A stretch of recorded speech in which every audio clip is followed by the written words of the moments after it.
Season 2 Bab ke-9. Hati Amira seketika mencelos mendengar kalimat penolakan dari suaminya. Seluruh tubuhnya meremang dan kaki terasa lemas. Dalam hitungan detik bola matanya dipenuhi cairan bening. Lelaki yang pagi tadi menghalalkan dirinya atas nama Allah itu, seolah sedang membangun benteng pembatas di antara mereka. Amira kembali tersentak saat debuman pintu kamar mandi yang dibanting elan membahana di kamar. Wanita itu menjatuhkan tubuh lemasnya di sofa dengan napas terasa berat. Astagfirullah, ya Allah, kuatkan aku. Ia menarik napas dalam-dalam demi mengurangi sesak yang menghimpit dada. Sementara di kamar mandi, Erlan menghabiskan waktu cukup lama.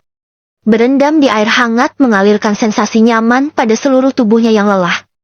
Hari ini benar-benar menguras tenaga dan pikiran. Apa dia pikir dengan melepas cadarnya aku akan tertarik? Jangan mimpi. Ia bergumam pelan sambil menyandarkan kepala pada bathtub. Begitu keluar dari kamar mandi, ia mendapati Amira masih duduk di sofa dengan tatapan kosong. Melihat itu ia berdeci malas dan langsung menuju lemari untuk mengenakan pakaian. Amira masih diam di tempat. Sikap dingin Erlan benar-benar membuat lidahnya terasa kaku untuk sekedar mengucapkan sepatah kata.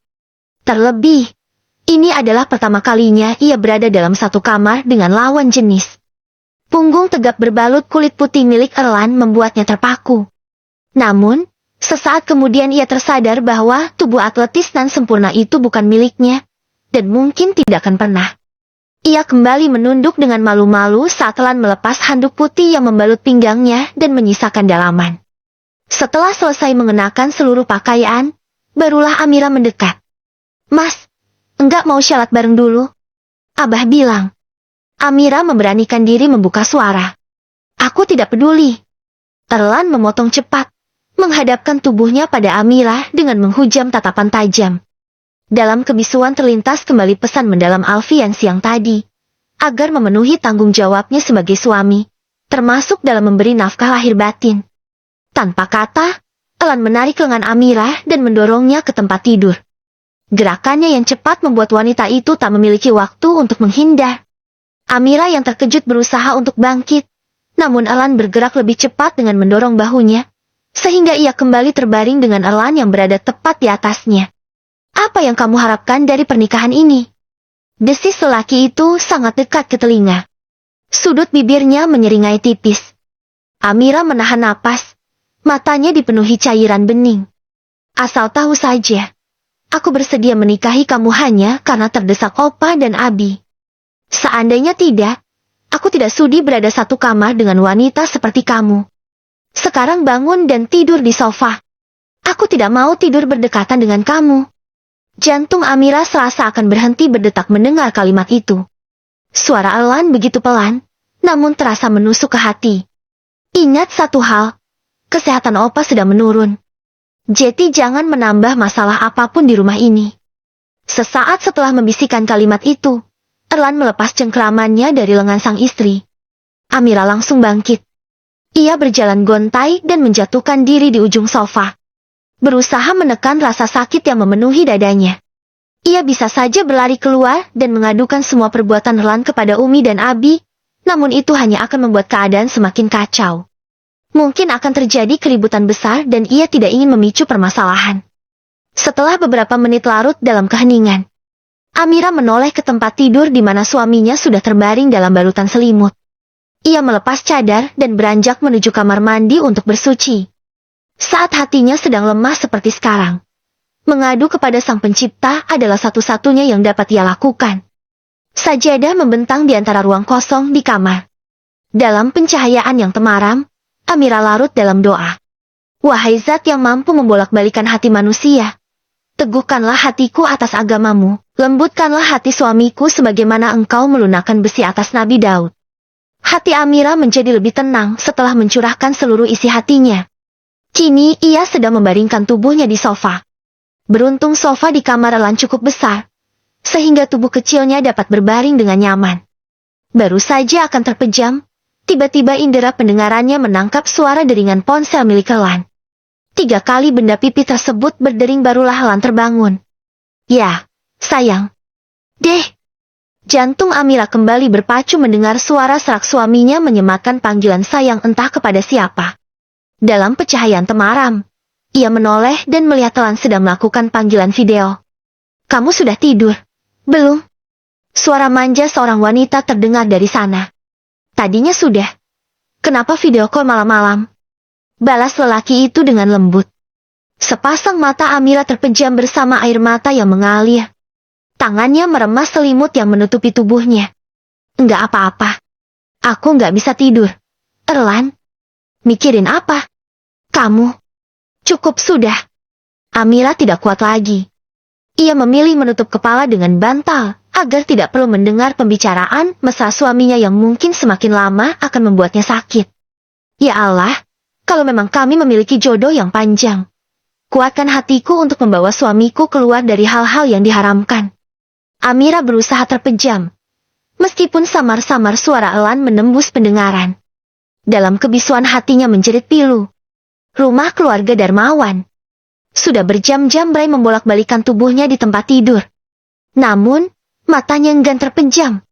Bahkan seluruh lampu di kamar sudah ia padamkan sehingga kini ruangan itu berselimut kegelapan. Tetapi, semua usaha itu sia-sia. Hatinya tetap gelisah, entah karena apa. Ada rasa sakit menyusup menyiksa batin, entah asalnya dari mana. Pemuda itu bahkan menjatuhkan air mata tanpa sebab. "Ya Allah, ada apa ini?" Ia bergumam sambil menyentuh dadanya yang terasa nyeri. Seolah ada lubang besar nan gelap dalam hatinya. Tak dapat terpejam, Bray menyibak selimut dan turun dari tempat tidur. Berharap dengan menjalankan syarat malam ia bisa lebih tenang. Namun, kegelisahan itu semakin terasa nyata. Bahkan setiap ia bersujud air matanya terus mengalir. Lantunan azan subuh membangunkan Amira dari tidurnya. Dalam keadaan masih dikuasai kantuk, ia bangkit seraya memijat kepala yang sedikit berdenyut. Kemudian segera beranjak menuju kamar mandi. Begitu melihat pantulan wajahnya pada cermin, ia meringis pelan. Matanya sembab dan wajahnya sedikit pucat. Semalam ia benar-benar kesulitan tidur. Setelah membersihkan diri dan mengenakan mukena, matanya melirik Erlan yang masih terpejam. Ia mendekat dan berdiri tepat di samping tempat tidur. "Mas, tidak syarat subuh." Tak ada jawaban dari Erlan. Ia tampak lelap dalam tidurnya. "Mas, bangun. Sudah waktu subuh." Suara serak lelaki itu menyapa. "Syarat subuh, Mas." Bukannya segera bangkit, Erlan malah meraih sebuah bantal untuk menutup kepala. Mencari posisi nyaman untuk melanjutkan tidurnya. "Syalat saja sendiri sana. Aku mau tidur." Amira menarik napas dalam-dalam seraya beristighfar berulang-ulang. Ia tak berani lagi membangunkan suaminya. "Pagi, sayang." Pagi ini Amira disambut dengan senyuman hangat Umi Melati. Wanita itu sendang berkutat di dapur membuat sarapan seperti biasa. Amira memandangnya penuh kagum. Meskipun memiliki banyak art yang bisa melayani, namun wanita itu tetap melakukan tugasnya sebagai istri dan ibu. "Boleh saya bantu, Umi?" "Kenapa nggak istirahat aja, Nak? Kamu pasti capek setelah acara kemarin." Ucapnya lembut. Dari bibirnya selalu terlukis senyum. Namun, senyum Umi Melati seketika redup saat mendapati mata menantunya terlihat sembab. "Kenapa matanya sembab? Kamu habis menangis?" tanyanya khawatir. Amira menunduk. Tak berani menatap sang mertua. "Cuma kangen Abah sama Umi di pondok." Wanita itu kembali tersenyum. "Wajah Umi dulu gitu juga. Awal tinggal di sini suka nangis kalau ingat keluarga. Tapi, insya Allah nanti kamu akan menyesuaikan diri." "Iya, Umi." Ia menyeka ujung matanya yang basah. "Oh ya, Umi mau dibantu apa?" "Bantu oleh selai rotinya aja, ya, Nak." Erlan suka roti bakar sama selai coklat. Amira mengangguk pelan. "Apa Erlan sudah bangun?" tanya Umi Melati sambil mengaduk sup buatannya. "Belum, Umi. Mungkin masih capek." "Ya Allah, apa enggak syarat itu anak?" Amira memilih diam. Setelah sarapan siap, Opa dan Abi terlihat bergabung di meja makan sambil sesekali mengobrol. Sejenak Amira memperhatikan keluarga barunya itu. Mereka terlihat seperti sebuah keluarga sempurna. Abi, Opa dan Umi adalah orang yang sangat kaya, namun sangat bersahaja. Zain dan Zara juga adalah anak-anak remaja yang sangat sopan. Mereka tumbuh dalam keluarga penuh cinta dan agamis. Elan belum turun sarapan. Tanya Opa. Namanya juga pengantin baru. Ya, wajar kalau bangunnya kesiangan. Abi Dorn terkekeh setelah mengucapkan kalimat penuh canda tersebut. Namun, tidak dengan Amirah. Ia menarik napas dalam-dalam demi mengurangi perih di hatinya. Semalam, Elan melakukan panggilan video dengan Vanya hingga menjelang pagi. Opa dan Abi masih mengobrol seru saat Elan datang dengan menyeret langkah. Lelaki bertubuh tinggi tenggap itu sudah terlihat rapi dengan setelan pakaian kerja. Sangat kontras dengan wajahnya yang terlihat letih. Ia lantas menarik kursi dan duduk di sisi Opa. Mengambil selembar roti tawar dengan selai coklat dan menyesap kopi hangatnya. Lemas, Lan. Kalimat penuh gurau terlontar dari mulut Opa, yang kemudian disambut Abi dengan tawa kecil. Capek, Opa. Mana mau ke kantor lagi?